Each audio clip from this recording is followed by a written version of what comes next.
dear brothers and sisters, I'm Johnson from India. I bring with you the love and prayers of the 70,000 strong Vincentian community in India. So I convey to you our prayers, our love to all the Vincentians in England and Wales.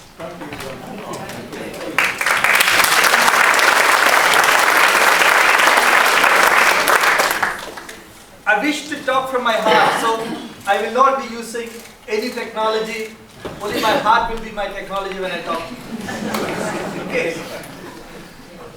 And as you have seen in the leaflet, the Society of India is a huge concept.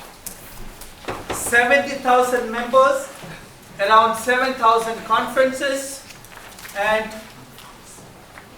if you notice, the 50% of it comes from the tiniest state in India. That is Kerala, and we both are from the same state.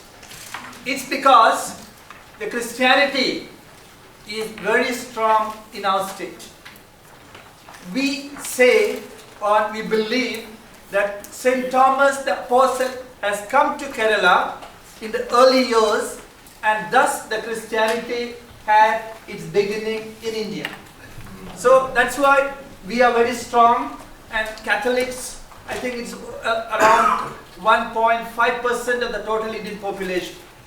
You know, we are a very strong country with 1.2 billion people. So you can imagine how big our country is and how big our population is. So we are just 1.5% of the total strength in the country.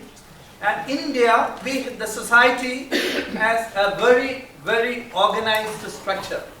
Starting from the conference, then the area council, then the center council, then the national council.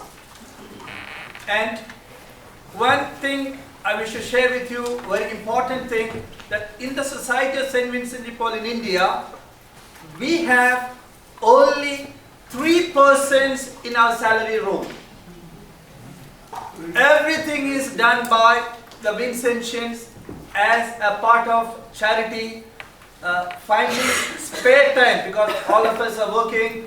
It's not all the retired people in the society. We have young people, we have working people. He's a lawyer in the High Court of Kerala, and I was a professor in a college. In my country, we retire at the age of 56. So it might be too young to you, but so I'm a retired person. So otherwise, we find time to do the society work in our country. So just three people and a head office in Bombay, working all the accounting and other transfer of money, all those things. But we give directions how to transfer, only on the directions that we give. The people in the office transfer the money and do all the accounting and office work. So that's about a structure, a picture of the structure of the society in India. Now coming to the activities. Every conference, we meet every week. 90% of the conferences meet every week in a year. And we have discussions. Normally we meet on Sundays after the Mass. And here in our country, if you come to the church, you find the church crowded with people, which I don't find here. We are basically practicing Catholics throughout. All our youngsters, to the smallest, to the oldest, we never miss a Sunday Mass. And one more thing I was discussing with one of the brothers, that we still abstain from meat on Fridays. It's a practice. Don't ask me why, not that we eat a lot of meat in the other days, but no, we have been told from generation to generation that on Fridays thou shalt not eat meat. And we have been getting it has been carried out from generation to generation, and even now we follow the same system. in India, mostly in the part of Kerala. There could be some difference in other part, but Kerala we call out very, I don't know, aristocratic and very orthodox Christians. But orthodox only these kind of things, otherwise we are very peace-loving and gentle people. So this is a kind of thing. We meet every week, and every week we make a secret collection in our after the meeting. That's part of the Vincent de Paul meeting. In every meeting, we secret collection. We pray for the twins. Every week we pray for you. Yes, that is always. I can show you my prayer. If I brought it, I will show you. It is there in our prayer book. So we meet every week, and we make a secret collection. And in fact, that is the main source of resource for all our activities, except the twinning grant, the other things we get from overseas. But within the country, the main source of our activity or resources, the twinning, the secret collection we make in the society, in the conference meeting. Because it's been traditional that the saying is, you share your time and resources with someone who is less privileged than you. That is the message we keep in our heart. So when we come for the weekly meetings, we always make a part of what we have. And of course, a secret collection. And the second source is, we go to the houses. Normally, the conferences are based in parishes. And we get support from the parishioners. So they have the feeling that if any money given to the society of St. Vincent de Paul is safe. So people give us money. And when we approach them, say we have this issue, we have a student we want to support, we have an elderly person who does not have any money, we have people who need medical aid. So we go around our parishioners and they give us the money. And there are two intentions for a visitation. One is to identify people who need support. And the system is totally different from what you have here. To identify people who need support and to identify people who can support us. So that way, mostly the society works are within the conferences. We may not be able to go to another area and do any social work. Normally, it's within the conference, and we don't care whether the man or the lady requiring help is a Hindu, Christian or Muslim. Absolutely no. We give help to everyone to the extent possible, because we don't have the resources to give everything they need, but to the extent possible, we are trying to give. So that is how the society functions at the lowest level. Now, there are some other areas I would like to discuss with you is, we have the best twinning relationship with the society in England and Wales. And it is you who is supporting us most with the twinning grant, with the projects, and of course when the flood waters almost destroyed the whole state, it was the Society of St. Vincent de Paul in England and Wales who came to our rescue with the very first news of the flood running into our houses. So I think as the national president, I thank you very much for your generosity in helping us to solve the issues or to help the people who are affected by floods. So coming back to the twinning, now I've been meeting a lot of Vincentians from the day I started from Gatwick to the day I reached here, about the lack of correspondence between the beneficiaries there and here. See, I know it's a big issue, because when I give something, I have the right to know how it has been utilized. It's a very normal and natural request that I received from the twinning country. But the issue there is, see, we have most of the conferences in the village areas, and I find it very difficult to make see, we don't speak English there. We don't use English there. And if I go to the next state, I need a common language to communicate with the man in that. See, you must be knowing Brother Joseph Parting is the Vice President General. We travel together, but I can't speak his language. We are just neighbors to neighboring states. So that issue of, even as the national president, I find it difficult to communicate with some of the CC presidents in the north, because they don't know English, they must be knowing either Hindi or even the local language. So language is a big barrier for us for communication, even within ourselves. But still, I've been trying to tell our Vincentians, please send a letter, you write in English, you Hindi or any language you learn, at least they'll see a piece of paper, written something, even if the message is not conveyed. So this is an issue there, I know, but what I've been discussing with your president and the twinning officer, that bring the letter communication to a level of the twinning officer of the Center Council with the president of the Center Council there. So a Center Council in India will have twinning relationship with some conferences here associated with the certain Center Councils. So we thought we'll work out a network between the twinning officer of the Center Council in England and the Center Council president in India. And for that purpose, initially we didn't have any mail ID for the Center Councils. Now we have created mail IDs for all the Center Councils in India. So that I think I have handed over to your president that the whole list is available, but I tell you very frankly, there are some presidents who have never opened it. Because they are from some remote places, they don't have an access to the internet facility. So I've been telling them, you have a youngster in your board, a confident person, so that he will open that mail for you and he will communicate for you. So that is also slowly now, when I check my mail, now I found almost everybody has opened it now. And initially when we introduced it, I used to send postal letters and both correspondence.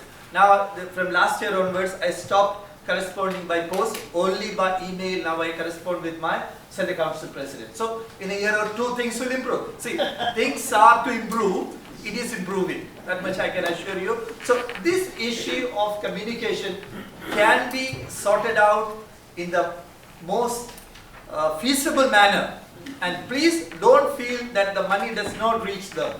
It reaches them. It reaches them. I can assure you, as the national president, see, I can also tell you how the money goes. When the money reaches the account of the National Council of India, we transfer it to the Center Council account. All electronic transfer. Again, from the Center Council, transfer it to the area council to the conference. And to that extent, in some areas, we don't have bank facilities. In many areas in the north, in Kerala, it will not, nobody can say there is no bank.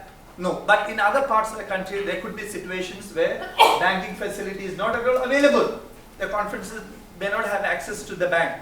And see, we have an internal audit system also in our country where the National Council, we have a team of internal auditors who go and audit the accounts. And we tell them we are not going to punish you for anything. We just want to help you to make corrections wherever possible, not to take action or anything, but just to correct you and see that in the next year you don't make mistakes in accounting process. So that way we have an internal audit system, and in one Center Council, there was an issue that some of the conferences they are not willing to open the bank accounts. They could do, but they were not willing to. So I told my CC president, now you will not receive any grant till you inform me the banking details of your conferences. So it worked well. It worked.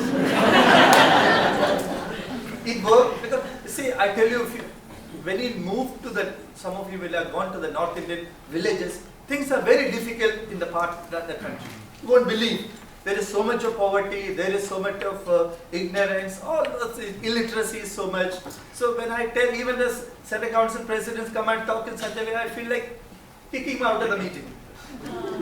Sometimes, because they're very illiterate people, some of them coming as the Center Council presidents also, because they get elected.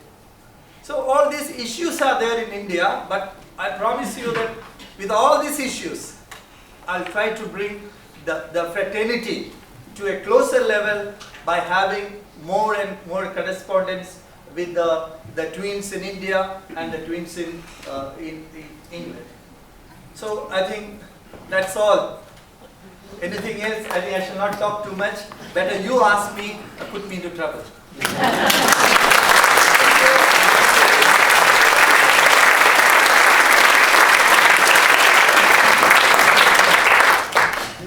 Yeah. Over to you. Now, Lito will make a presentation about the use of the funds we received for the flood relief in Kerala. It was Lito who was handling the whole activity as the project officer for Kerala. So thank you, my dear National President, Brother Johnson, and all of you for allowing us to come here and talk to you directly. And I'm very much grateful to the National Council President of England and Wales and the brothers. They welcomed us on last Sunday. They were taking us to their house and traveling all around these areas, and we were visiting the St. Vincent shops, and we are getting the direct knowledge and experience of the activities of the society in England and Wales. So first of all, I should thank you for supporting us during a major crisis in a century we faced in the state of Kerala. This is the first time in the history of Kerala we faced a natural calamity. We never faced a war. We never faced a disaster. But in the month of last July and August, you must be aware that the monsoon, the rain comes in the world first in Kerala. The monsoon. The monsoon. Mostly on the day the school opens. If we are opening on June 1st, the rain will come on June 1st. This year we opened in the month of June 7, it came on that day. Only to ruin the fresh uniform of the children. Yeah. So, as usual, the rain is a part of life of Kerala. Almost every year we are getting 6 months rain, 6 months, from June 1st till the end of December. There will be rain. It's very frequent, and we are not frightened out by the rain. It's part of our life. But on a fine day, it didn't stop. The water was coming in. In the month of July, there was a flood in some part of the area, like the lower part of the Kerala, Alapi, Kuttanad. There is a backwater area. Have you heard about the backwater concept? No? There's a huge area of land between the sea and the mainland. We call it backwater. Yeah, it's part of our agricultural cultivation and farming. All are related to the backwater concept. So it's part of our life. But it started flooding in the month of July, and all other central councils in the Kerala state were supporting these central councils who are get affected by this flood in the month of July. And that chapter was over and they were recovering. But on the night of August 14, I was sitting in my office. It's raining, no matter. But on August 15 is our Independence Day. And we were doing the flag hoisting and all. Rain is not stopping. Something is going on. We got frightened and the water started to come in. And you know, already most of the area were flooded in the month of July. And it added on and added on. You know, there are n number of rivers in Kerala. You can see, if you go through the Google map, all the rest of the part of the country, you cannot see that much greenery. Only in the state of Kerala is fully green, full of vegetation. The reason is, we got more than 40 rivers in that tiny state. Because of the rain we are having. So, there were a lot of reservoirs, the dams. And it got flooded, and the government has no other choice. They opened the shutters of the reservoir.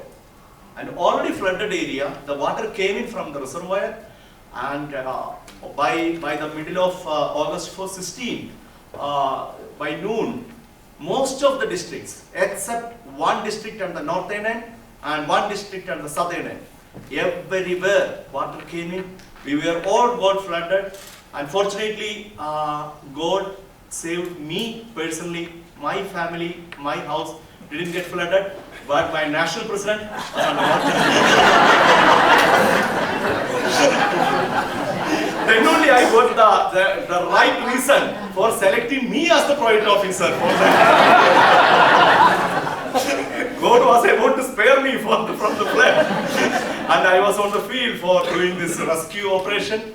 And we done a magic on that day using the network of the society. We arranged boats from where? From the sea to where? To the national highways. It worked well. It worked well.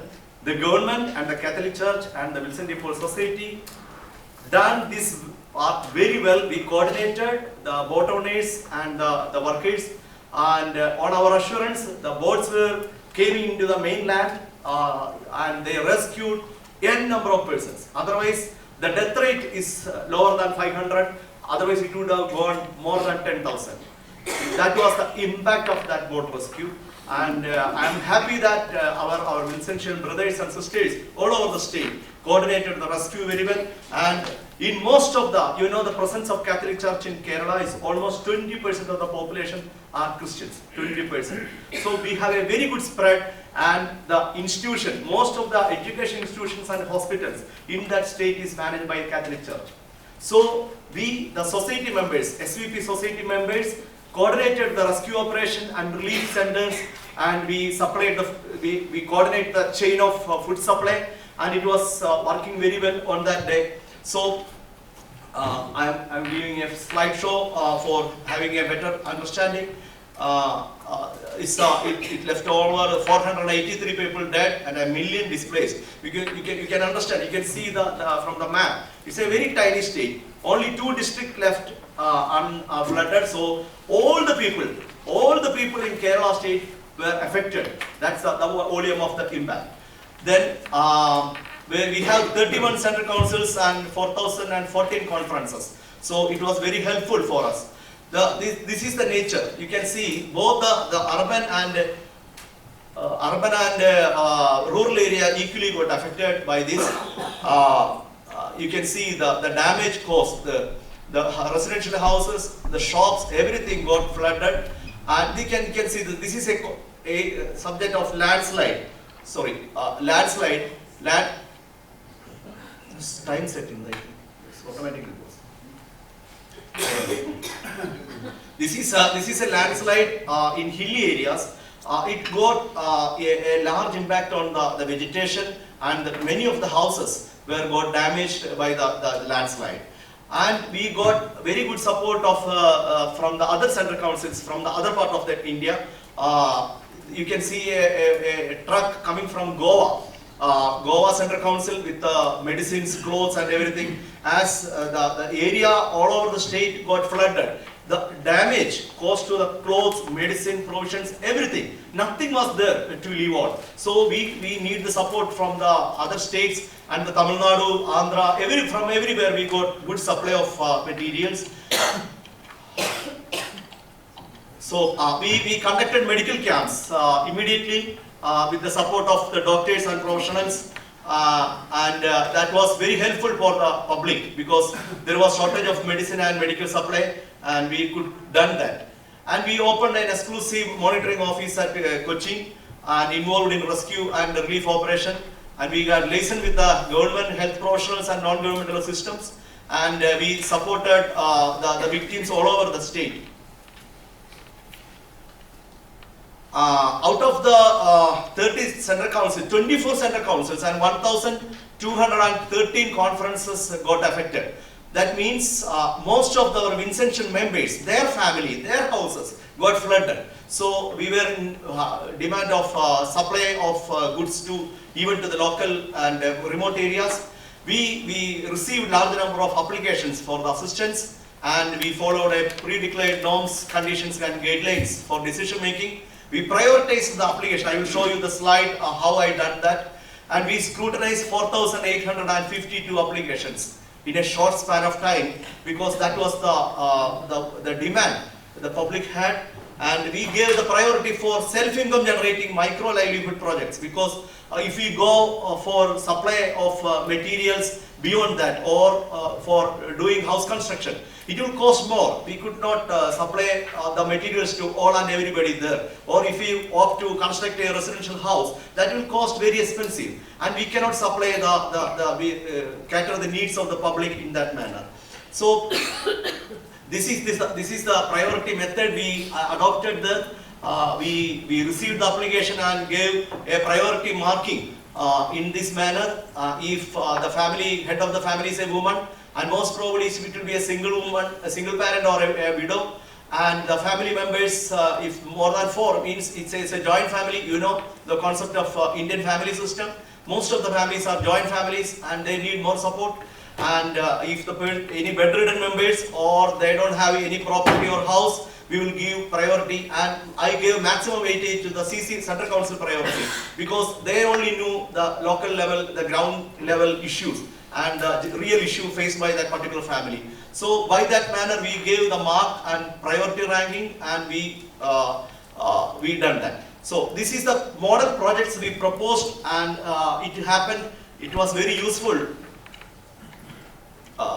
It was very useful to identify the model projects. You can see I converted the money into the sterling pounds, and this is what we done there, and this is what's going on now, and this is what we require further, because we need micro projects, not a big money for a family, but you can see a fish vending shop. A fish vending shop costs a 417 pound. Or a hen and cage project costs to 278 pound.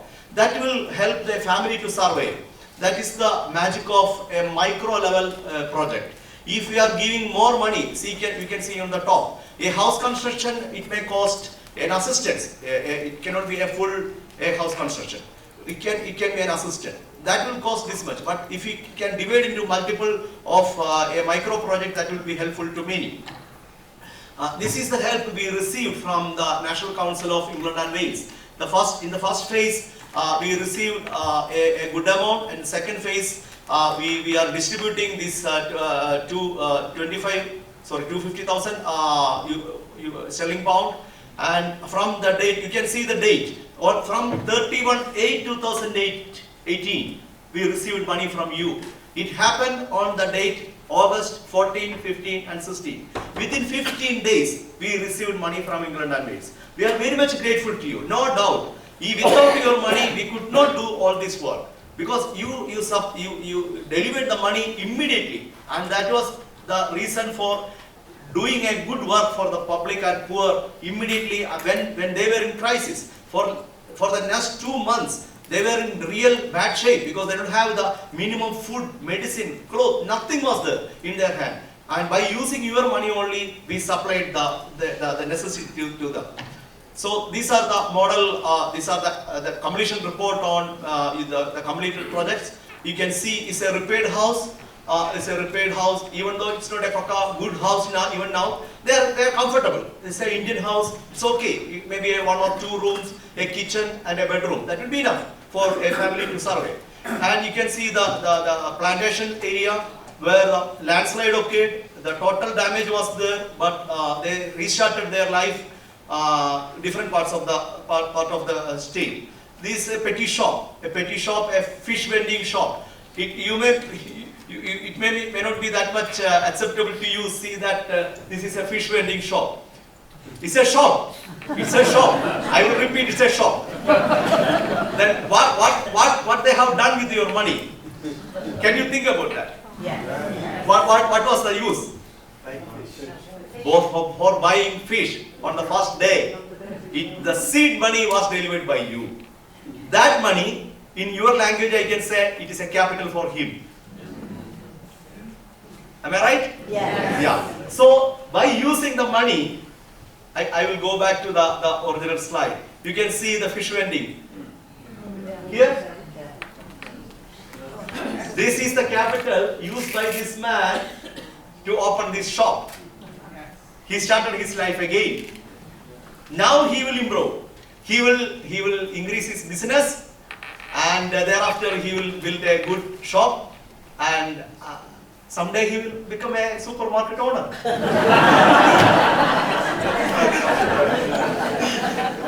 And then I will ask him to send a letter.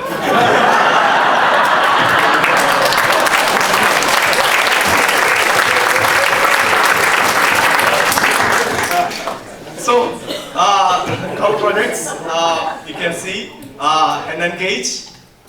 So, thank you very much for supporting us in this endeavor to deliver whatever we can. You can see the model projects we are following. These are the same projects we are doing in a regular basis. Even though this slide will show about the flood relief, these are the same model projects. By using your TIN amount, the project support amount, we are doing the same thing. This is a big money for them. It's not a small money. They don't have anything to start with their life. By using a small donation from a foreign country, they are going to a wholesale market, purchasing vegetable, purchasing fish, and they will open a shop next to the highway on the government property. It's illegal. I do agree. I'm a lawyer. But I will say what they have done is right.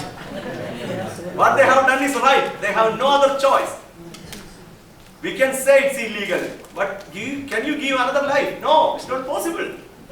So they will start a life there, and one day a government official will come. No, you cannot run your business. Okay, I will close it down. And by that time, he may have some money in his pocket. He will rent out a shop, and he will start the regular one.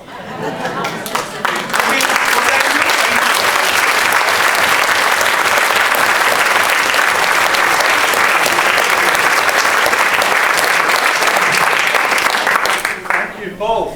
Talk about value for money. Has anybody got a quick question or comment, please? You come from a country that's regularly every year spends billions of dollars on a space program and billions of dollars more on armaments. Shouldn't the SVP in India start petitioning and getting a movement to make the government in India more responsible for its own people?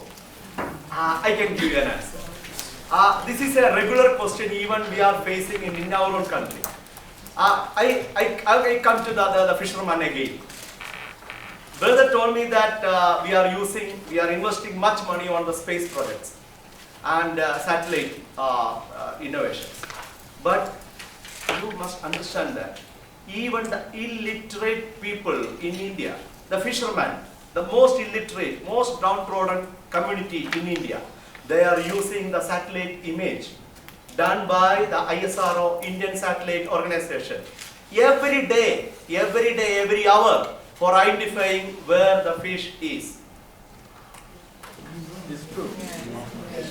Yeah, so the satellite projects, the space projects of India is nothing to do with the model we usually hear about the space project.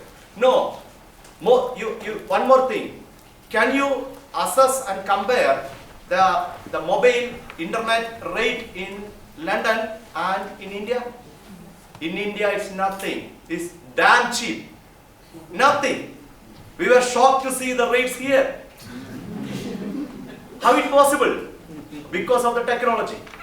Every man in India, they have mobile and they are using it for trading and they're doing their job, and actually the government is investing with a specific purpose for the space and the communication. It's really doing a big work in India. So thank you for raising it. We'll take one more comment and we can move on. Can I take the question back to Johnson? Yes, I'm available. Johnson, we had a situation when 1961 the Pope gave the brief to the SVP to develop the strong look after the weak, okay? That means conference to conference, people to people. I personally believe the conference believes the money comes down from head office, like national office, which weakens the relationship between conference to conference on one level. And secondly, I think we were talking at an earlier meeting about the virtual conference. You have a real strong Jesuit network in Kerala. There is no reason why you cannot reach out to resources to support rural conferences, so there can be greater communication, conference to conference, big brother to little brother, big sister to little sister. Can you assure me there's going to be more urgency put into this program? I may not be assure you, but I can tell you I'll do my best to see that things work out in a better manner. Because even when we talk of all these virtual concepts, it doesn't work that well there. People use the mobile phone, that's a fact. And if you can, we can have the phone number of the conference president or somebody who talks English, and you can start a WhatsApp communication. Those things can be worked out, I think. Yeah, instead of writing big letters, yeah. The good communication, they can send you photos of what they are doing, all those things. I think that way we can reduce the risk of writing and sending and all those things. A quick one at the back, the last one. All it was just a very quick question to ask if we could have a copy of some of your slides to show to our members. That those pictures would speak 1,000 words. It's and in we your wouldn't need the system. lesson. It's in your system. We'll share it. We'll share it. Please share it. I have more videos too. That also will we'll give everything. Is postage very expensive in India? No. No, Oh, right. no, not expensive. We Very are cheap. blessed that we No, have not had at all expensive. We've had several Communication is lessons. absolutely cheap. Oh, good. Yeah. Only that the people should have the will to do it. And the language. Language is a major issue. Now, coming to communication, one small thing. Even our people also complain that even after writing 2 or 3 letters, they don't get back anything. So they have the feeling that they have been ignored. So they stop writing. It also happens. I think communication is both ways. Can I say, I think I'm going to move very, very quickly. It's very quick. It's just an observation. When my kids went travelling, instead of writing letters because they're rubbish at that, I think you're too fast, I can't. As an app where they used to take a photo and then write the thing, and the app would send the postcard. Is there some way maybe you could do that between conferences? It seems like a much easier solution than asking conferences to... The issue is that the individual, you can see the literacy rate in India is not that much good. No. But when you come to Kerala, the rate is huge. It's all more than 90%. Yeah. So when you go to the northern part of the country or to Tamil Nadu or Andhra, they may have a mobile phone to send a photo, but they don't know how to write a few words. Yeah. Yeah. Even in Kerala, I received more than 5,000 applications as the flood relief applications. I purposefully done it on English language on the advice of National President to ensure that if somebody from the England and Wales or Australia comes, they can understand. But I can't understand their English. Right. It's a highly literate state, but their English is so pathetic. So that's the issue we have to face. Yeah. So anyway, we are available till 4:30 tomorrow. So you can ask us any questions. Yeah. We are fully available here. Let me just say, I think what we've heard is something big brother, little brother. I think it's brothers and sisters sharing. Yes. We've got Yeah, sure. something to learn from you. Sure. The challenges you're up against are 1 million people displaced. Yet the passion, the energy, and the humour. The only terrifying thing I would think for Alan is suggesting that we're running the whole show with just 3 people. If I were... So I don't know how that's... Can we thank them both?